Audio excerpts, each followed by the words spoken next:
It's okay, sometimes life tests our kindness in ways we least expect. And sometimes, it's not the loudest or the strongest who make the biggest impact, but the quietest act of respect, shown when no one's watching. This story begins in a small-town diner, the kind that smells like coffee, bacon, and early morning dreams. But one day, something happened inside the diner that no one would ever forget, especially not the manager who thought he could treat people any way he wanted. Hey there, friends, welcome to your channel name, where we share true and inspiring stories that remind us of the goodness still left in this world. If you enjoy heartfelt stories about real people, compassion, and second chances, make sure to subscribe, give this video a thumbs up, and tell us your thoughts in the comments. Your support helps us bring more stories like this to life. It was a chilly morning in late November. The first snow had just dusted the streets of Ridgewood, a quiet little town tucked between pine-covered hills. The diner sat right on the corner of Main Street, Sunnyside Cafe, a cheerful name that didn't quite match the gray sky outside. Inside, the smell of fresh pancakes and coffee filled the air. A young waitress named Lena was moving fast from table to table, her brown ponytail swaying as she carried plates with both hands. She had been working since dawn, smiling through the rush, even though her feet hurt and her hands were trembling slightly from exhaustion. Lena wasn't new to hard work. At 28, she was juggling long shifts, bills, and taking care of her little daughter, Lily. Her husband, Jake, was a Navy SEAL who had just returned from a long deployment overseas. He'd been home for a few weeks, but Lena hadn't told anyone at work yet. She wanted to keep her private life quiet and simple. That morning, the diner was packed, the kind of chaos where coffee spills, orders mix up, and tempers run short. And the man whose temper was shortest of all was Mr. Barnes, the manager. Barnes was the kind of man who liked being in control, the loud voice, the sharp eyes, the suit jacket that didn't quite fit his belly anymore. He wasn't evil, just bitter that life hadn't gone the way he'd hoped. He often took that bitterness out on the people who worked under him, especially Lena. He didn't like how customers smiled at her, how she stayed calm under pressure, or how she never talked back. To him, her kindness was weakness. That morning, a customer had sent back a plate of eggs, saying they were too runny. Barnes saw his chance to make a scene. "Lena," he barked across the counter, loud enough for the whole diner to hear. "You mess up another order?" The room went quiet. A few regulars looked down at their plates. Lena's cheeks turned pink. "I'm sorry, sir," she said softly. "I'll fix it right away." But Barnes wasn't done. "You're always sorry," he sneered. "Maybe if you spent less time chatting and more time paying attention, we wouldn't lose customers." Jake, sitting quietly at the far corner booth with his coffee, clenched his jaw. He'd come in to surprise Lena that morning. He'd missed her pancakes and her smile. But now, all he could do was watch his wife get humiliated in front of strangers. Lena didn't see him yet. She just nodded and went to the kitchen, keeping her head low. She didn't want trouble. She just wanted to get through her shift. A few minutes later, Lena slipped into the restroom, her hands shaking. She needed a moment to breathe. But she wasn't alone for long. The bathroom door swung open, and Barnes stormed in, ignoring the women's sign like it didn't matter. "You think you can just hide in here?" he growled. "You're costing me business, girl." Lena stepped back, startled. "Sir, please, this isn't the place." Barnes cut her off. "You don't tell me what's the place. You're lucky I haven't fired you already." His voice echoed off the tiled walls. Tears welled in Lena's eyes, but she stayed calm. "I'm doing my best," she said softly. Barnes smirked.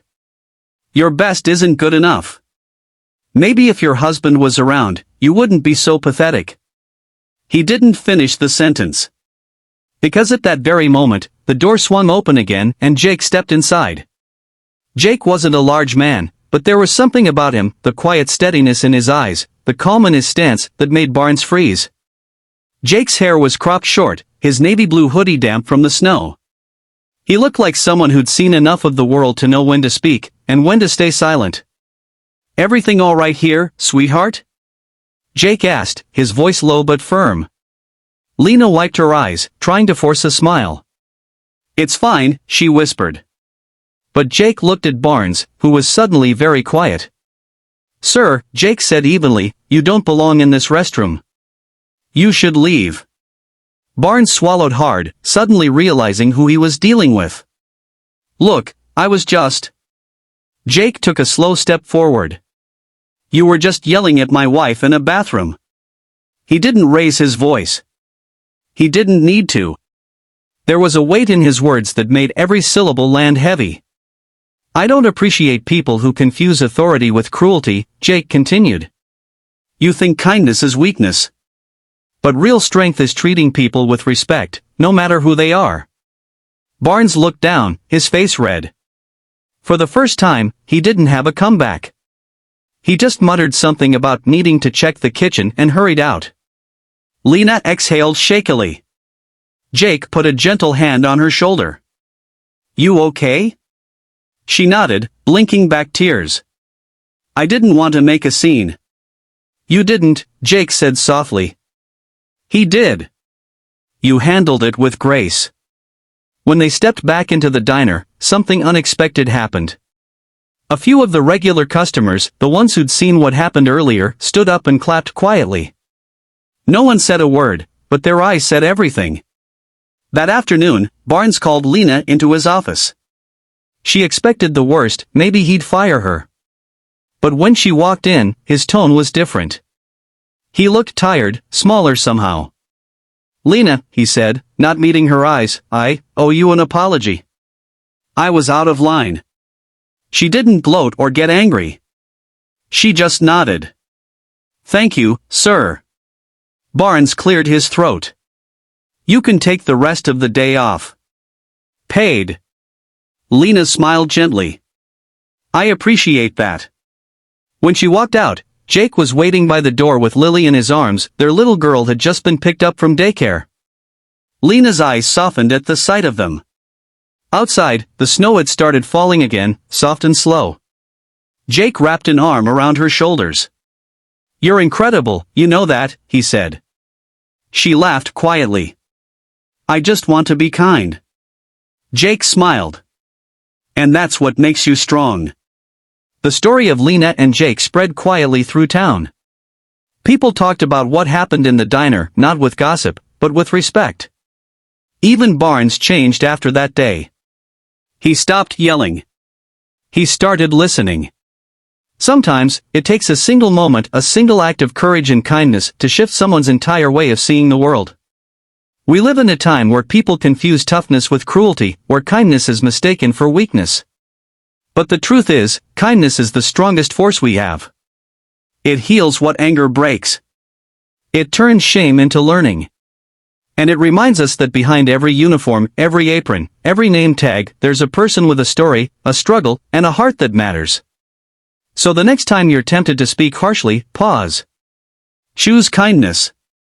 Because you never know who's listening or whose life you might change.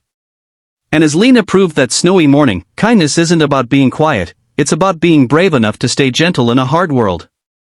If this story touched your heart, don't forget to like, share, and subscribe to your channel name for more powerful, real-life stories that remind us how goodness can still win. Spread kindness today, you never know who might need it most.